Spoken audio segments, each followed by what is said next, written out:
사자가 이르시되 그의 아이에게 내 손을 대지 말라. 그에게 아무 일도 하지 말라.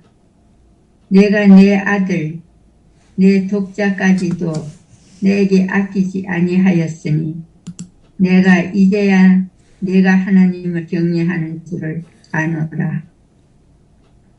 아브라함이 눈을 들어 살펴본즉 한 순양이 뒤에 있는데 꿀이 숯불에 걸려 있는지라. 아브라함이 가서 그 숫양을 가져다가 아들을 대신하여 번제로 드렸더라. 아브라함이 그 땅 이름을 여호와 이레라 하였으므로 오늘날까지 사람들이 이르기를 여호와의 산에서 준비되리라 하더라.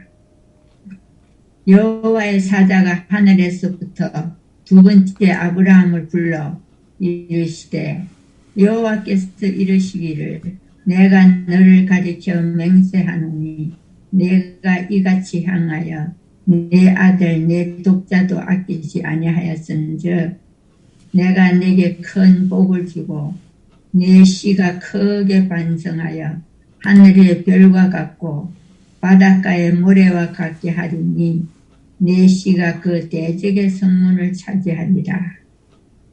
또 내 씨로 말미암아 천하 만민이 복을 받으리니 이는 내가 나의 말을 준행하였습니다 하셨다 하니라. 이에 아브라함이 그의 종들에게로 돌아가서 함께 떠나 부엘세바에 이르러 거기 거주하였더라. 예, 감사합니다. 오늘 창세기 22장 이제 거의 끝부분을 보는데요. 22장 19절까지 해서 12장부터 시작한 이야기가 맞춰가고 있습니다. 물론 25장에 아브라함의 죽음 이야기가 나오지만 신앙적인 핵심 얘기는 오늘 19절로 끝나고 있습니다. 오늘 이야기는 창세기 12장부터 시작한 이야기가 거의 끝나고 있지만은요, 창세기 전체의 핵심 내용이 되겠습니다. 어제 공부한 내용을 잠깐 복습해 보면요, 우리 보고 재물을 가져오라고 하시면 우리는 난감합니다. 대책이 없습니다. 우리는 흠없는 재물을 창출해낼 수가 없습니다. 그런 우리를 위하여 22장 8절에 어제 공부한 거죠. 아브라함이 가로되 아들아 번제할 어린 양은 하나님이 자기를 위하여 친히 준비하시리라 하고 두 사람이 함께 나아가서 아버지 하나님께서 우리를 위하여 아들 예수님 창조주 하나님을 우리를 위해서 이 땅에 나게 하시고 흠없는 생애를 사시고 우리를 위해서 돌아가셨습니다. 하나님께서 우리를 극진히 사랑하사 우리가 재물을 마련해야 되는데 하나님이 마련하셨습니다. 아멘. 네, 그것이 어제 공부였습니다. 오늘 12절부터 보겠습니다. 사자가 가라사대 그 아이에게 내 손을 대지 말라. 아무 일도 그에게 하지 말라. 내가 내 아들 내 독자라도 내게 아끼지 아니하였으니 내가 이제야 내가 하나님을 경외하는 줄을 아노라. 12절입니다. 내가 내 아들 내 독자라도 내게 아끼지 아니하였으니, 즉 아브라함과 아들과의 관계에 있어서 아브라함이 아들보다 하나님을 더 사랑하니 하나님을 첫째 자리에 두었다. 오늘날 우리의 삶 속에서도 하나님을 첫째 자리에 두는 것이 필요합니다. 내가 이제야 내가 하나님을 경외하는 줄을 아노라. 물론 경외하는 줄을 아셨지만 모든 사람에게 객관적으로 증명할 수 있게 되었다라고 하는 것입니다. 13절입니다. 아브라함이 눈을 들어 살펴본 적 한 수양이 뒤에 있는데 뿔이 수풀에 걸렸는지라. 이미 하나님께서는 아브라함이 보기도 전에 거기에 이미 수양을 준비하셨습니다. 그 이후에 예수님은 이 땅에 오셔서 십자가에 달려 돌아가셨습니다. 아브라함이 가서 그 수양을 가져다가 아들을 대신하여 번제로 드렸더라. 그런데 예수님께서는 십자가에 달려 돌아가실 때에 십자가를 대신 질 사람이 없었습니다. 아브라함이 그 땅의 이름을 여호와 이레라 하였으므로 오늘까지 사람들이 이르기를 여호와의 산에서 준비되리라 하셨더라. 15절입니다. 여호와의 사자가 하늘에서부터 두 번째 아브라함을 불러 가라사대 여호와께서 이르시기를 내가 나를 가리켜 맹세하노니. 하나님보다 더 높으신 분이 없습니다. 그러므로 하나님은 스스로를 가르쳐 맹세하십니다.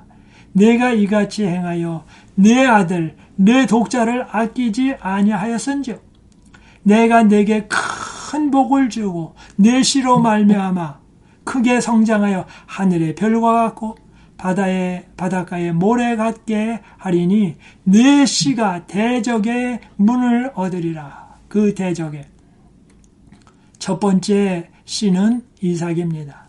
그래서 이삭에서부터 야곱이 나오고 쭉 나오다가 다윗이 나오고 그 다음에 한참 있다가 그 가운데서 예수 그리스도가 오셨습니다. 그 예수 그리스도가 로마 나라를 쳐부수는 그 정도가 아니라 온 지구 전체를 영원히 정복할 완성할 왕으로 오셨습니다. 그리고 십자가에 달려 돌아가심으로 말미암아 온 인류의 죄를 갚으셨습니다.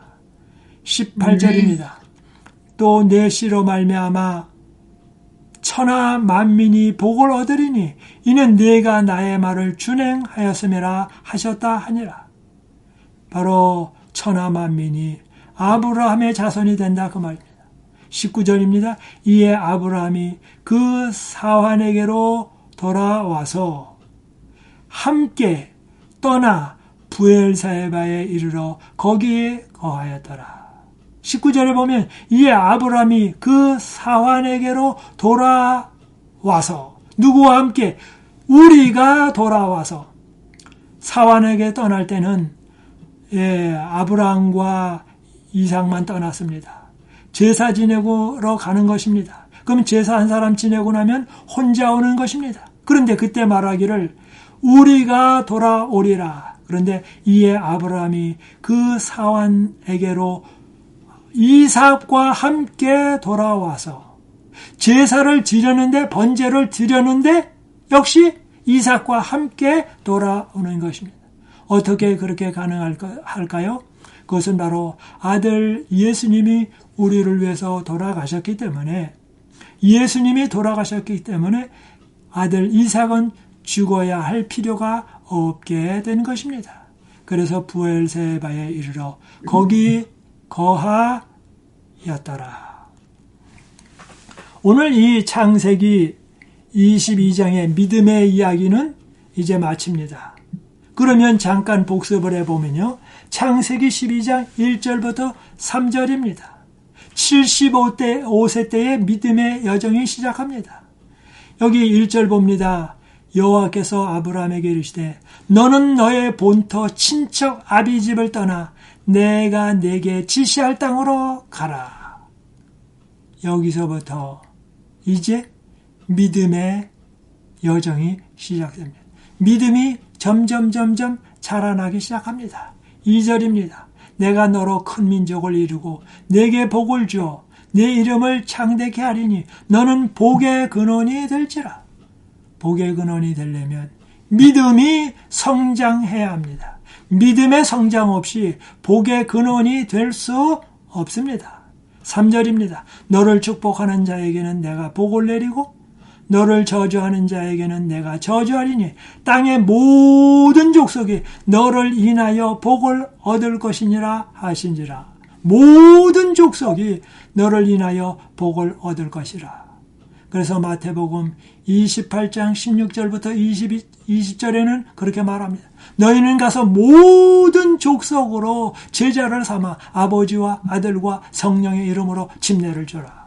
바로 이 아버지 하나님, 아들 하나님, 성령 하나님이 인간을 창조했습니다. 그리고 인간을 구속하기 위하여 아버지 하나님, 아들 하나님, 성령님께서 일하십니다. 그래서 복을 모든 족속에 너를 인하여 복을 얻을 것이니라 하신지라. 그 다음에 15장입니다. 6절에 4절부터 보겠습니다. 여호와의 말씀이 그에게 임하여 가라사대 그 사람은 너의 후사가 아니라 내 몸에서 날 자가 내 후사가 되리라 하시고 그를 이끌고 밖으로 나아가 가라사대 하늘을 우러러 무뼈를 셀 수 있나 보라.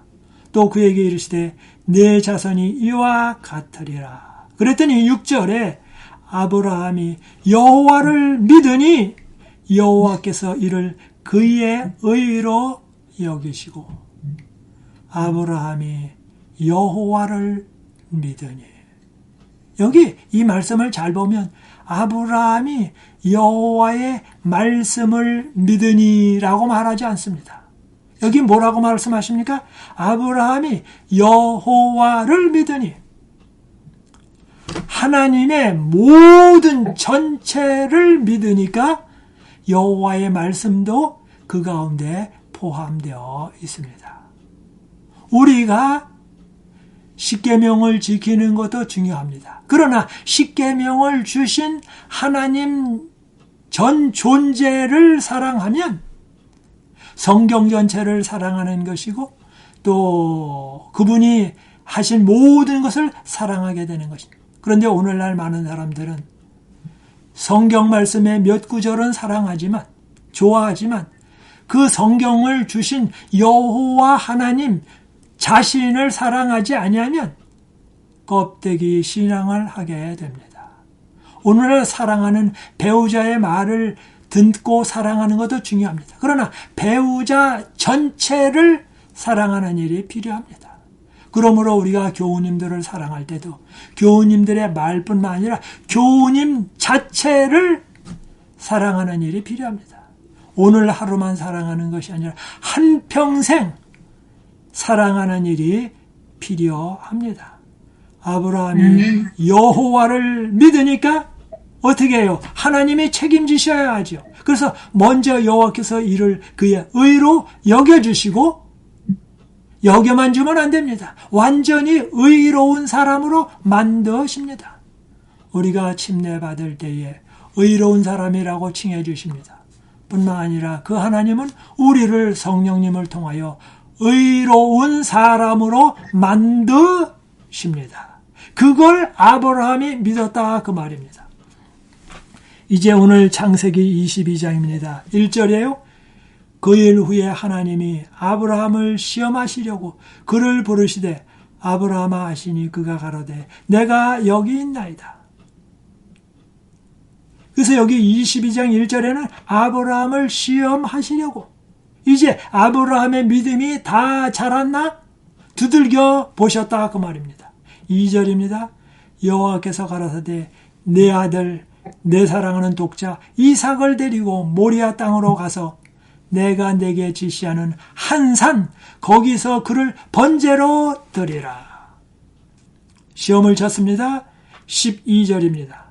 사자가 가라사대 그 아이에게 내 손을 대지 말라. 아무 일도 그에게 하지 말라. 내가 내 아들 내 독자라도 내게 아끼지 아니하였으니 내가 이제야 내가 하나님을 경외하는 줄을 아노라. 객관적인 증거가 나왔습니다. 오늘 이와 같은 것에 대하여 야고보서는 창세기 22장을 야고보서가 해석을 합니다.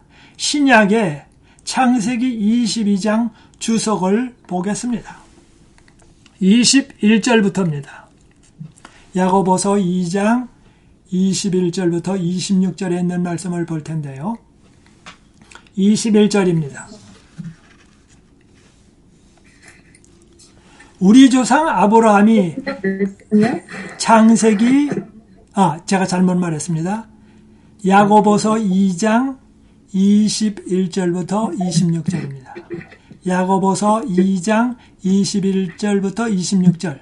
이 야고보서의 말씀은 창세기 22장 오늘 공부한 것을 야고보가 해석을 하고 주석을 합니다. 아주 창세기 22장에 대한 신약의 최고의 해석입니다. 그 해석을 봅니다. 21절 우리 조상 아브라함이 그 아들 이삭을 제단에 드릴 때에 행함으로 의롭다 하심을 받은 것이 아니냐 그래서 즉 그의 행위가 그의 믿음의 진실성을 입증했다라고 하는 것입니다. 믿음이 있다고 하는데 그 아들을 드리지 않았다면 그 믿음은 죽은 믿음이요 산 믿음이 아니요 하나님께로부터 떨어진 입술만의 믿음이었습니다. 그런데 그렇게 아들을 드리는 그 행위가 그 믿음의 진실성을 입증했다 그 말입니다. 22절입니다. 내가 보거니와 믿음이 그의 행함과 함께 일하고 행함으로 믿음이 온전케 되었느니라. 굉장히 어려운 이야기입니다. 내가 보거니와 믿음이 그의 행함과 함께 일하고 하나님의 계명에 대한 순종입니다. 참된 믿음은 사람들로 하여금 위대한 일들을 행하도록 합니다. 좋은 믿음을 가졌으면, 신실한 믿음을 가졌으면, 충성된 믿음을 가졌으면 믿음 가진 사람은 그 믿음이 그로 하여금 정말 하나님의 명령에 순종하도록 큰 일을 하도록 믿음이 힘을 발휘합니다. 어떻게요? 성령께서 함께 하심으로 인간이 할 수 없는 일을 하나님께서 하십니다. 그래서 여기 말합니다. 함께 일하고 행함으로 믿음이 온전케 되었느니라.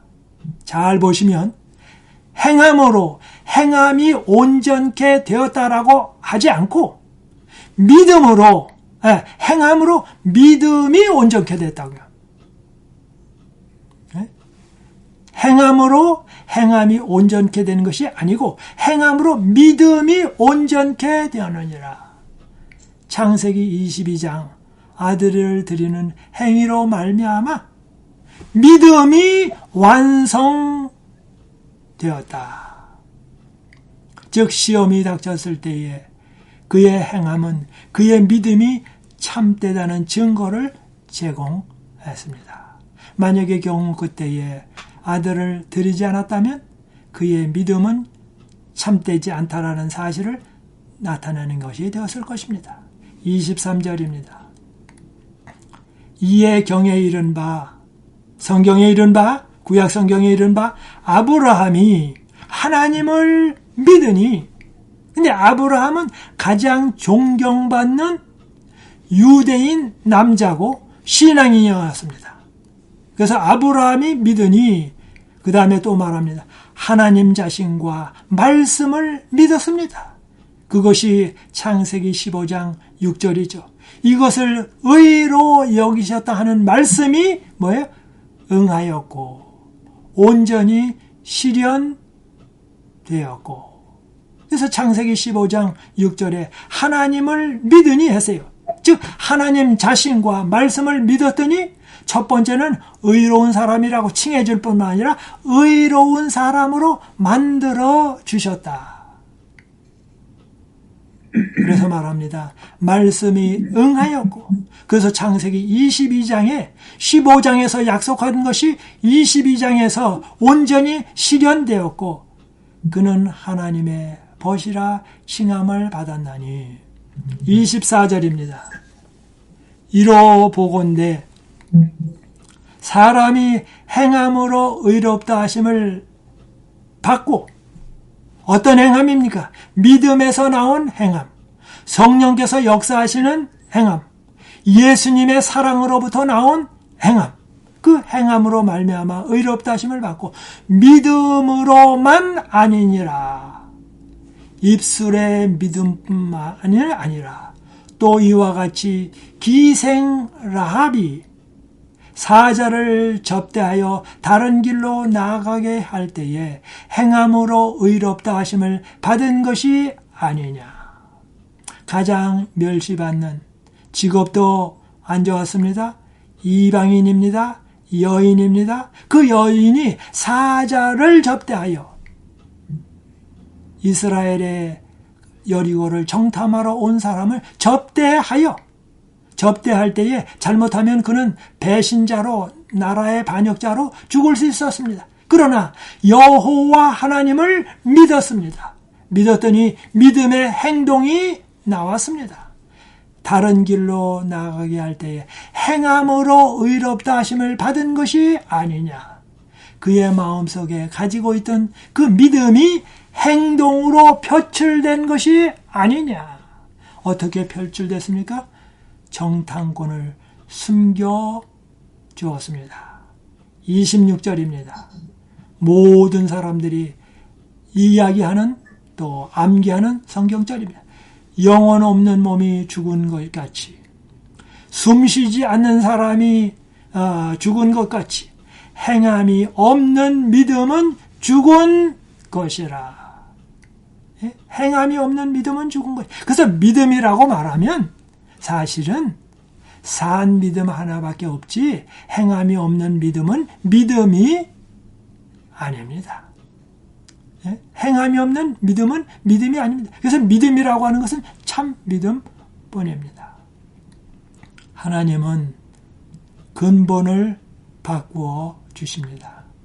주님을 믿는 사람에게 의롭다 하실 뿐만 아니라 의로운 사람으로 만드십니다. 우리가 침례받고 예수 믿을 때에 하나님의 아들딸이라고 말씀해 주시고 성령님을 통하여 우리를 변화시켜서 우리로 하여금 주님을 사랑하는 사람으로 근본적으로 바꾸어 주십니다. 하나님이 자녀를 낳는 방법은 무엇입니까? 아들의 십자가의 산고를 통하여, 정말 예수님을 통하여 하나님은 자녀를 낳고 계십니다. 오늘날 우리가 많이 자녀들을 낳습니다. 자녀들을 어떻게 낳아야 할까요? 신앙의 이 산고를 통하여, 역경을 통하여 믿음의 자녀를 낳습니다. 어떻게 교인들이 늘어납니까? 그것은 바로 우리의 신앙생활의 산고를 통하여 나오게 됩니다. 창세기 22장 15절부터 19절에 조금 전에 읽었습니다. 하나님께서는 그의 자손의 축복을 주셨습니다. 그래서 자손이 많게 하신다고 하셨습니다. 그리고 뿐만 아니라 그 자손을 하늘나라로 인도하신다고 하셨습니다. 우리에게 가장 놀라운 축복은 무엇일까요? 모든 사람이 이 땅에 태어났다가 한평생 마치고 갑니다. 그러나 영원히 남는 것은 무엇입니까? 주님께 속한 것만 영원히 남습니다. 그러므로 내 자신이 이 창세기 22장에 나온 것처럼 산 믿음을 가질 필요가 있습니다.